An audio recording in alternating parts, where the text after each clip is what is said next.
আসসালামু আলাইকুম। সংবাদে আপনাদের সবাইকে স্বাগত জানাচ্ছি। আমি ফিরোজ তোহা। শুরুতেই সংবাদ শিরোনাম জানিয়ে দেব এই মুহূর্তে হাতে পাওয়া সর্বশেষ গুরুত্বপূর্ণ আপডেট বাংলা সংবাদ। শুরুতেই থাকছে বিডিআর বিদ্রোহ, শেখ হাসিনার বিরুদ্ধে হত্যা মামলা। 2009 সালে বিডিআর বিদ্রোহের মামলায় আসামি উপসহকারী পরিচালক বীর মুক্তিযোদ্ধা মোহাম্মদ আব্দুর রহিমের কারাগারে মৃত্যুর ঘটনায় সাবেক প্রধানমন্ত্রী শেখ হাসিনা সহ 13 জনের বিরুদ্ধে মামলা হয়েছে। আজ রবিবার নিহত আব্দুর রহিমের ছেলে অ্যাডভোকেট আব্দুল আজিজ এ মামলা দায়ের করেছেন। এবারে জানাবো শেখ হাসিনার পতনের পর একজন হিন্দুও ভারতে আসেননি। ছাত্র জনতার বিক্ষোভ ও গণ আন্দোলনের মুখে 5 আগস্ট ক্ষমতা ছেড়ে ভারতে আশ্রয় নেন বাংলাদেশের সাবেক প্রধানমন্ত্রী শেখ হাসিনা। সরকার পতনের পর জনগণের রোষানলে পড়েন আওয়ামী লীগের অনেক নেতাকর্মী। এ সময় সংখ্যালঘুদের কয়েকটি বাড়িঘরে হামলার ঘটনাও ঘটে। বাংলাদেশের সংখ্যালঘুদের হামলার বিষয়ে সামাজিক যোগাযোগ মাধ্যমে, বিশেষ করে ভারতীয় বিভিন্ন অ্যাকাউন্ট এবং ইউটিউব চ্যানেল থেকে বিভিন্ন ধরনের বিভ্রান্তিকর তথ্য ও গুজব ছড়ানো হয়। ভারতীয় মিডিয়াগুলোতে পুরনো দৃশ্য দেখে মিথ্যা দাবি করা হয়। পাশাপাশি উস্কানিমূলক বক্তব্য দেন রাজনৈতিক নেতারাও। কিন্তু শনিবার ভারতের বাংলাদেশি হিন্দুদের প্রবেশ নিয়ে মুখ খুলেছেন ভারতের উত্তর পূর্বাঞ্চলীয় রাজ্যের আসামের মুখ্যমন্ত্রী হিমন্ত বিশ্ব শর্মা। তিনি দাবি করেছেন, শেখ হাসিনার পতনের পর বাংলাদেশ থেকে একজন হিন্দু ভারতে প্রবেশের চেষ্টা করেনি। জানাবো বন্যা পরিস্থিতি নিয়ে সতর্কীকরণ কেন্দ্রের নতুন বার্তা। দেশে বন্যা পরিস্থিতি নিয়ে এবার নতুন বার্তা বা পূর্বাভাস দিয়েছে সতর্কীকরণ কেন্দ্র। বলা হয়েছে, ফেনী এবং কুমিল্লা সহ কয়েকটি জেলায় বন্যা পরিস্থিতির উন্নতির দিকে যাচ্ছে।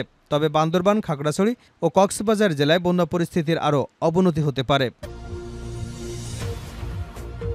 এবারে থাকছে বিদ্যুৎ ও জ্বালানি খাতে ব্যাপক অনিয়ম হয়েছে। জ্বালানি উপদেষ্টা তিনি বলেন, 2010 সালে আইনের মাধ্যমে কোনো প্রতিযোগিতা ছাড়াই প্রকল্প নেওয়া হতো। এর মধ্য দিয়ে খাতিরের লোকদেরকে প্রকল্প দেওয়া হয়েছে। ইচ্ছেমতো দাম বাড়ানো হতো। উদ্দেশ্য ছিল অনিয়মের মাধ্যমে বেশি দামে বিদ্যুৎ কিনে নানা অজুহাতে গ্রাহকদের কাছে বেশি দামে বিক্রি করা। জানিয়ে দেব চাঞ্চল্যকর সংবাদ, সাবেক বিচারপতির অন্ডকোষ ফেটে গেছে। সিলেটের আদালতে মারধরের কারণে সুপ্রিম কোর্টের আপিল বিভাগের সাবেক বিচারপতি AHM শামসুদ্দিন চৌধুরী মানিকের অন্ডকোষ ফেটে গেছে।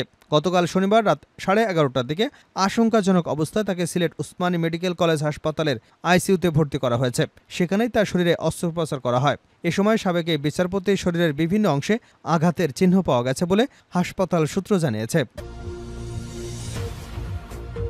এবং সর্বশেষ জানাবো আন্তর্জাতিক সংবাদ, ইসরায়েলের শত শত রকেট হামলা হিজবুল্লাহর। ইসরায়েলি ভূখণ্ডে শত শত রকেট হামলা চালিয়েছে লেবানন ভিত্তিক সশস্ত্র গোষ্ঠী হিজবুল্লাহ। কাতার ভিত্তিক সংবাদ মাধ্যম আল জাজিরার এক প্রতিবেদনে এ তথ্য জানানো হয়। এতক্ষণ শিরোনাম শুনছিলেন, এবার বিস্তারিত। প্রিয় দর্শক, আপনি যদি এই চ্যানেলে নতুন হয়ে থাকেন, ভিডিওটি দেখতে দেখতে চ্যানেলটি সাবস্ক্রাইব করে আমাদের সঙ্গে থাকুন। আর এই ভিডিও সম্পর্কে আপনি আপনার মূল্যবান মতামতটি কমেন্ট বক্সে জানিয়ে দিন। আর হ্যাঁ প্রিয় দর্শক, জানিয়ে দিন ভিডিওটি কোথা থেকে দেখছেন।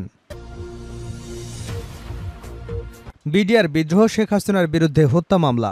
2009 সালে বিডিআর বিদ্রোহের মামলায় আসামি উপসহকারী পরিচালক বীর মুক্তিযোদ্ধা মোহাম্মদ আব্দুর রহিমের কারাগারে মৃত্যুর ঘটনা নিয়ে সাবেক প্রধানমন্ত্রী শেখ হাসিনা সহ 13 জনের বিরুদ্ধে মামলা হয়েছে। আজ রবিবার নিহত আব্দুর রহিমের ছেলে অ্যাডভোকেট আব্দুল আজিজ এ মামলার আবেদন করেছেন। ঢাকার মেট্রোপলিটন ম্যাজিস্ট্রেট আখতারুজ্জামান বাদীর জবানবন্দি গ্রহণ করে আবেদনটি নথিভুক্ত করবার আদেশ দিয়েছেন। বাদীর আইনজীবী মোহাম্মদ দেলোয়ার হোসেন এ তথ্য নিশ্চিত করেছেন। বিডিআর বিদ্রোহের মামলায় গ্রেপ্তার হয়ে বীর মুক্তিযোদ্ধা আব্দুর রহিম ঢাকা কেন্দ্রীয় কারাগারে 2010 সালের 29শে জুলাই মৃত্যুবরণ করেন। তাকে পরিকল্পিতভাবে হত্যা করা হয়েছে। এ ঘটনায় তখন চকবাজার থানায় একটি অপমৃত্যুর মামলা হয়। এদিন আদালত আমাদের মামলার আবেদনের পরিপ্রেক্ষিতে চকবাজার থানার সেই অপমৃত্যু মামলার নথি তলব করেন। আজকের আবেদনটি নথিভুক্ত করবার আদেশ দেন।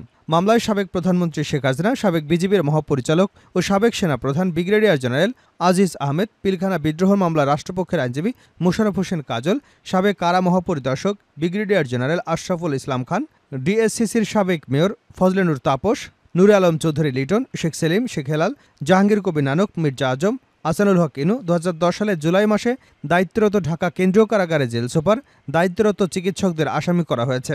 এছাড়া অজ্ঞাত আরও 200 জনকে আসামি করা হয়েছে, যারা 14 দলীয় জোটের এমপি ও মন্ত্রী, যারা পিলখানায় সেনা সদস্যের হত্যা এবং ডিআইজি আব্দুর রহিম হত্যাকাণ্ডে জড়িত। মামলার অভিযোগে বলা হয়, বাংলাদেশ আওয়ামী লীগ সহ 14 দলীয় প্রধান শেখ হাসিনার ফ্যাসিস্ট সরকার 2009 সালের 25 এবং 26 ফেব্রুয়ারি তৎকালীন বিডিআর সদর দপ্তর পিলখানায় সুপরিকল্পিতভাবে বিদেশি এজেন্ট নিয়োগ করে 57 জন সেনা অফিসার এবং 74 জনকে হত্যা করে।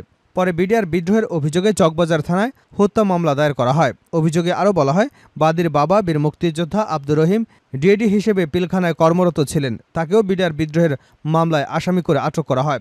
2010 সালের 29শে জুলাই তার বাবাকে ইনজেকশন দিয়ে মেরে ফেলা হয়।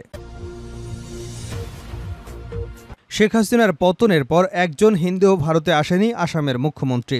ছাত্র বিক্ষোভ ও গণঅভ্যুত্থানে 5ই আগস্ট থেকে ক্ষমতা ছেড়ে ভারতে আশ্রয় নেন বাংলাদেশের প্রধানমন্ত্রী শেখ হাসিনা। সরকার পতনের পর জনগণের রোষানলে পড়েন আওয়ামী লীগের নেতাকর্মীরা। এ সময় সংখ্যালঘুদের কয়েকটি বাড়িঘরে হামলার ঘটনাও ঘটে। বাংলাদেশের সংখ্যালঘুদের উপর হামলার বিষয়ে সামাজিক যোগাযোগ মাধ্যমে ভারতীয় বিভিন্ন অ্যাকাউন্ট থেকে নানা বিভ্রান্তিকর তথ্য ও গুজব ছড়ানো হয়। ভারতীয় মিডিয়ায় পুরনো দৃশ্য দেখে মিথ্যা দাবি করা হয়। পাশাপাশি উস্কানিমূলক বক্তব্য দেন রাজনৈতিক নেতারাও। গতকাল শনিবার ভারতে বাংলাদেশি হিন্দুদের প্রবেশ নিয়ে মুখ খুলেছেন ভারতের উত্তর পূর্বাঞ্চলের রাজ্য আসামের মুখ্যমন্ত্রী হিমন্ত বিশ্ব শর্মা। তিনি ভারতীয় বার্তা সংস্থা পিটিআইকে জানান, শেখ হাসিনা সরকারের পতনের পর বাংলাদেশ থেকে একজন হিন্দু ভারতে প্রবেশের চেষ্টাও করেনি। তার কথায় বাংলাদেশের হিন্দুরা সেখানেই বসবাস করছেন। গত এক মাসে একজন হিন্দু ভারতে প্রবেশের চেষ্টা করেছে বলে ধরা পড়েনি। তবে হিমন্তের দাবি, গত এক মাসে ৩৫ জন মুসলিম অনুপ্রবেশকারীকে গ্রেপ্তার করা হয়েছে। তবে তাদের লক্ষ্য আসাম নয়, বেঙ্গালুরু, তামিলনাড়ু ও কোয়েম্বাটুরে গিয়ে বস্ত্রশিল্পে কাজ করা। সেই উদ্দেশ্যে তারা অনুপ্রবেশ করেছেন। এ সময় ভারতের প্রধানমন্ত্রীকে হিন্দুত্বের নিরাপত্তা নিশ্চিত করবার জন্য বাংলাদেশ সরকারকে চাপ দেওয়ার জন্য অনুরোধ জানানো হয়েছে বলেও জানান আসামের মুখ্যমন্ত্রী। বন্যা পরিস্থিতি নিয়ে সতর্কীকরণ কেন্দ্রের নতুন বার্তা। দেশে বন্যা পরিস্থিতি নিয়ে নতুন বার্তা দিয়েছে বন্যা পূর্বাভাস ও সতর্কীকরণ কেন্দ্র। বলা হয়েছে, ফেনী ও কুমিল্লা সহ কয়েকটি জেলায় বন্যা পরিস্থিতির উন্নতির দিকে যাচ্ছে। তবে বান্দরবান, খাগড়াছড়ি ও কক্সবাজার জেলায় বন্যা পরিস্থিতির আরও অবনতি হতে পারে। রোববার সকাল 9টায় বন্যা পূর্বাভাস এবং সতর্কীকরণ কেন্দ্রের নির্বাহী প্রকৌশলী সর্দার উদয় রায়হানের স্বাক্ষর করা এক বিজ্ঞপ্তিতে এ তথ্য জানানো হয়। বিজ্ঞপ্তিতে বলা হয়েছে, গত 24 ঘণ্টায় পূর্বাঞ্চলীয় কুমিল্লা, ব্রাহ্মণবাড়িয়া ও ফেনী জেলার ভারতীয় ত্রিপুরা সীমান্তবর্তী অঞ্চলে এবং ত্রিপুরা প্রদেশের অভ্যন্তরীণ অববাহিকাগুলোতে উল্লেখযোগ্য বৃষ্টিপাত হয়নি। এতে উজানের নদ নদীর পানি সমতলে হ্রাস অব্যাহত রয়েছে। এদিকে আবহাওয়া অফিসের তথ্য অনুযায়ী আগামী 24 ঘণ্টায় দেশের উত্তর পূর্বাঞ্চল এবং এর কাছাকাছি উজানের ভারী বৃষ্টিপাতের সম্ভাবনা নেই। তবে আগামী 24 ঘণ্টায় দেশের পূর্বাঞ্চল এবং এর কাছাকাছি উজানে মাঝারি থেকে ভারী বৃষ্টিপাতের আশঙ্কা রয়েছে। এ সময় এ অঞ্চলে কুমিল্লা জেলার গোমতী নদীর পানি সমতলে স্থিতিশীল হতে পারে এবং সংলগ্ন নিম্নাঞ্চলের বন্যা পরিস্থিতি স্থিতিশীল থাকতে পারে।